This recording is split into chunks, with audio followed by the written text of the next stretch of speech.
Di timur Nusantara, ketika lautan menjadi jalur perdagangan dunia dan rempah-rempah bernilai lebih mahal daripada emas, berdirilah sebuah kerajaan yang disegani oleh bangsa-bangsa dari berbagai penjuru dunia.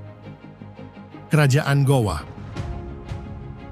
Dari pelabuhan Makassar, kapal-kapal Arab, Melayu, Tiongkok, India hingga Eropa datang silih berganti.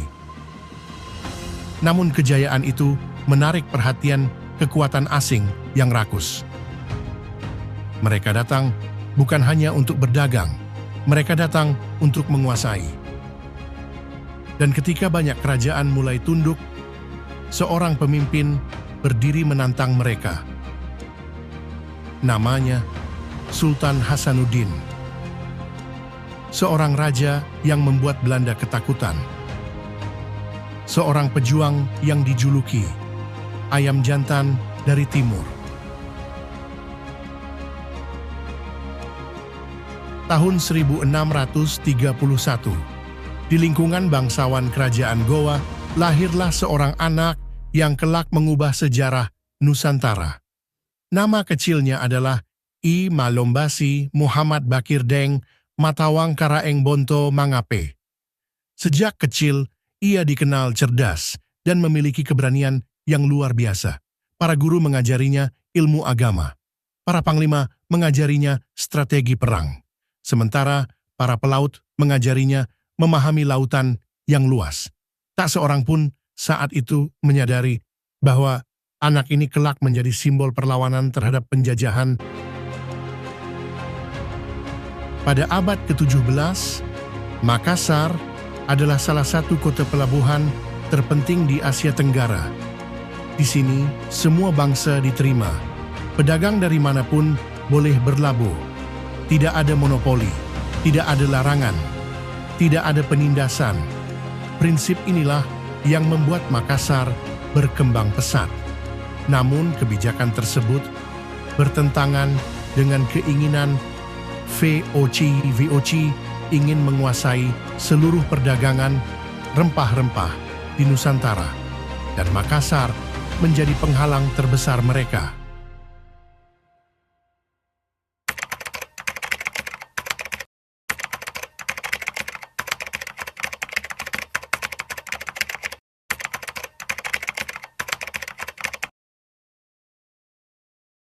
Pada tahun 1653, Hasanuddin naik takhta sebagai Sultan Gowa. Ia mewarisi kerajaan yang kuat, namun ancaman VOC semakin besar. Belanda mulai memaksa kerajaan-kerajaan Nusantara untuk tunduk pada aturan dagang mereka. Tetapi Sultan Hasanuddin memiliki prinsip yang tegas. Laut adalah milik semua manusia. Tidak boleh ada satu bangsa pun yang menguasainya. Karena itulah ia menolak tuntutan VOC. Penolakan yang kemudian memicu perang besar.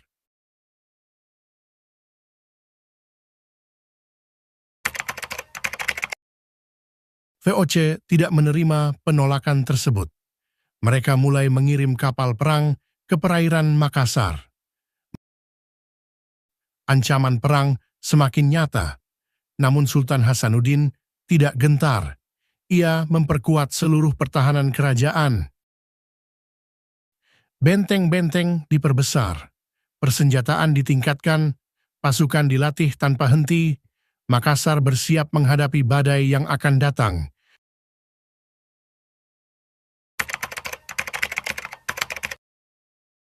Jantung pertahanan kerajaan Gowa adalah Benteng Somba Opu. Benteng raksasa yang berdiri kokoh menghadap laut. Dindingnya tebal, meriamnya banyak, prajuritnya berani. Bagi rakyat Gowa, benteng ini bukan sekadar bangunan, melainkan simbol kemerdekaan. Selama benteng itu berdiri, harapan belum pernah padam.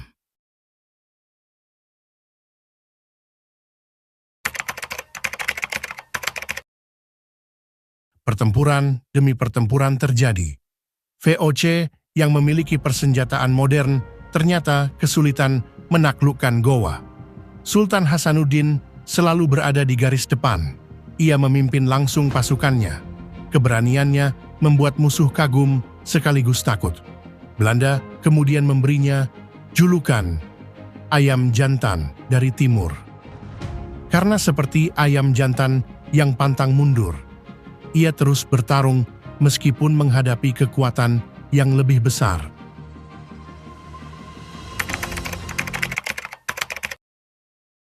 Karena sulit menang dalam pertempuran langsung, VOCE menggunakan strategi lain. Mereka memanfaatkan konflik politik di Nusantara. VOC menjalin kerja sama dengan Arung Palaka. Persatuan yang sebelumnya kuat saat itu mulai terpecah. Kini Gowa tidak hanya menghadapi Belanda, tetapi juga pasukan dari sesama anak bangsa. Inilah salah satu babak paling tragis dalam sejarah Nusantara.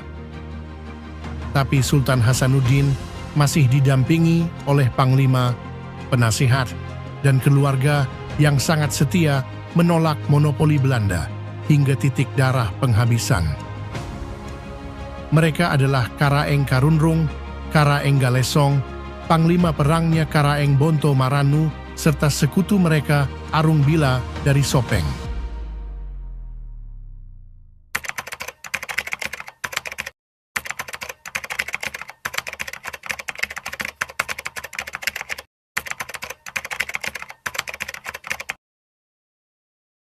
Tahun 1667, setelah perang panjang yang menguras tenaga dan sumber daya, Sultan Hasanuddin dipaksa menandatangani Perjanjian Bongaya. Perjanjian tersebut memberikan banyak keuntungan kepada VOC. Namun, bagi rakyat Gowa, hari itu terasa seperti luka yang sangat dalam. Perjanjian itu banyak merugikan pihak pribumi.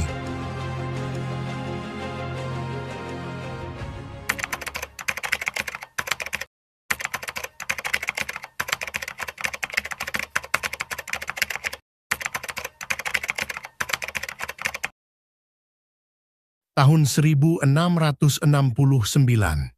jatuhnya Benteng Somba Opu diwarnai pertempuran sengit selama 40 hari 40 malam. Laksamana VOC Cornelis Spilman menggempur benteng pertahanan terakhir kerajaan Gowa tersebut dengan meriam dan blokade laut. Benteng Somba Opu akhirnya jatuh. Asap perang memenuhi langit Makassar. Jeritan dan dentuman meriam terdengar di mana-mana. Hujan peluru dan api, desingan peluru, dan tembakan artileri VOC membombardir dinding benteng secara tiada henti, menghancurkan pertahanan Kesultanan Gowa yang dipimpin oleh Sultan Hasanuddin. Di bawah kepungan pasukan gabungan VOC dan sekutunya, pejuang Gowa bertempur habis-habisan membela kedaulatan tanah mereka. Namun meski benteng berhasil direbut, semangat perlawanan tidak pernah bisa ditaklukkan.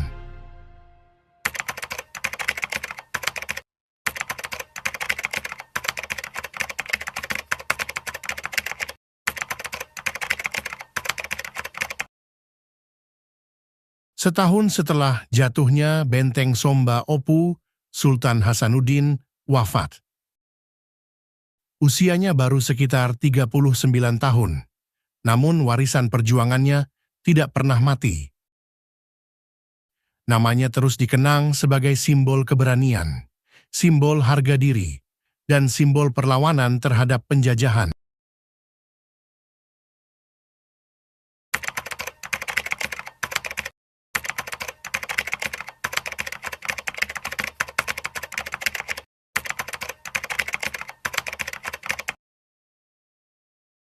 Hari ini, lebih dari 3 abad setelah kepergiannya, nama Sultan Hasanuddin masih hidup dalam ingatan bangsa Indonesia. Ia mengajarkan bahwa kemerdekaan bukanlah hadiah. Kemerdekaan harus diperjuangkan dengan keberanian, dengan pengorbanan, dan dengan keyakinan yang tak tergoyahkan. Karena itulah sejarah mengenangnya sebagai ayam jantan dari timur. Seorang raja yang memilih melawan daripada menyerah. Seorang pahlawan yang menjaga kehormatan bangsanya hingga akhir hayat.